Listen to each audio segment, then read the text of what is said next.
کله نه کله دا خلک داسې کوي ګوره نن سبا دا خلک ډېر روتي دي یاد ساتئ ستاسو ذهن به خرابوي تاسو ته به وایي چې الله کم دی ولې تاسو ته الله ښکاري څه چې کوم څیز چاته نه ښکاري نو هغه یې نه سره نو تاسو له به ذهن خرابوي دا په یو علاقه کې یو فقیر و هغه خیر غوښته خیر یې غوښته نو چې کله یو کس له ورغی هغه ته وایي چې د الله په نامه راله څه راکړه نو هغه ورته داسې ګوري هغه دهري و هغه ورته وایي چې ته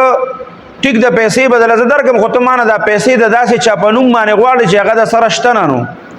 فقیر ورته وایي ولې نشته الله موجود دی هغه ورته وایي الله د سره شته نه کوم څیز چې ښکاري نه هغه خو د سره یي نه نو کم دی ته ماته وښایه الله ښکاري کم دی وی که تا ماته الله وښو نو چې ته څونه پیسې غواړې زه دله درکومه خو الله د سره شته نه نو کوم څیز چې ښکاري نه هغه خو د سره یي نه نو د فقیر وی چې دې سړي ته خو سبق خول غواړي او دا خو پویول غواړي په زړه کې خبره راغله چې دا سړی به زه څنګه پویم بس یو خوا بل خوا یې کتل یو ګټه یې راواغشته یو کاڼی چې راواغشته که نه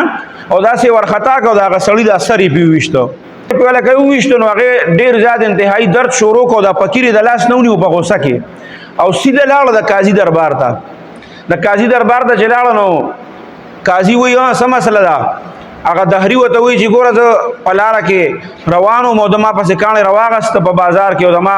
دا سر یې پې وویشته او زما دومره شدید ترین درد دی دومره شدید ترین چې هغه زه بیانولی نه شم دومره درد دی زما په سر کې هغه ورته وایي چې هلکه دا دې ولې داسې وکړه فقیر ته وایي هغه قاضي هغه ورته وایي چې ما خو ټیک ده راواغشته کاڼی ما وویشته دی وایي چې زه یې ویشتی یم دی اوس وایي چې زما په سر باندې درد دی د هغې د وجې نه نو دی دې ما ته دا درد وښیي که نه کم دی دا درد هغه وایي قاضي صاحب دا وګوره دی د لیونو خبرې نه کوي اوس درد څوک چاته خولی شي درد زه څنګه درته وښیم او تا ته یې څنګه وښیم هغه فقیر ورته وایي زه خو نه منم بغیر د دې نه چې د ما ته د څو درد نی خولی زه نه منم چې دی ما ویشته دی او د ده په سر کې درد دی قاضي ورته وایي ته ما عجیبه خبره کوې فقیر ته وایي دې تا ته درد څنګه وښیي درد خو څوک چاته خولی نه شي نو وی دکې خبرې له دې ما راوسته که نه وایي لږ وخت مخکې ده ما ته وایي ما ته د الله په نامه باندې پیسې وغوښتې دې ما ته وایي چې ته ما نه د داسې چا په نامه باندې پیسې غواړې چې هغه راسره شته نه نو الله راسره شته نه نو چې ته نو دا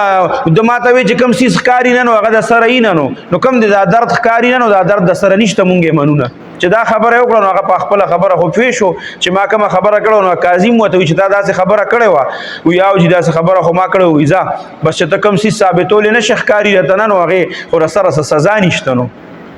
نو دا د خلکو هغه ذهن خرابوي